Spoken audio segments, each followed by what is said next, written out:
sarili. Hi, I'm Kyle. I'm 17 and I'm from San Juan City.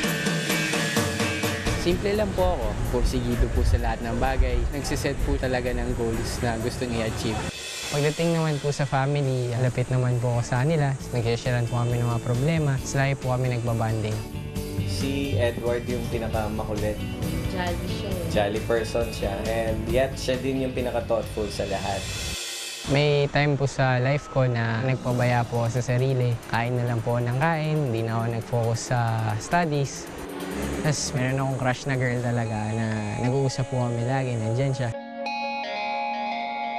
Tapos one day, bigla na lang po siyang nawala. Naisip ko na lahat na nire-reject na ako. Sinabi ko po sa sarili ko, pag ako pumogi, pag ako pumayat, hindi ko kayo papansin lahat.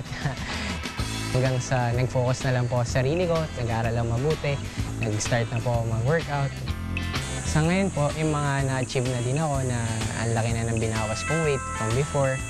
Yung mga grades ko, tumaas na talaga. Nagkaroon na din po ako ng confidence para ligawan yung crush ko. At ngayon, girlfriend ko na po siya. Para sa akin, yung PBB, dream ko talaga siya since bata ako. Alam ko, may tuturo sa akin itong lessons na makakatulong sa akin mag-shape ng personality ko at ng future ko.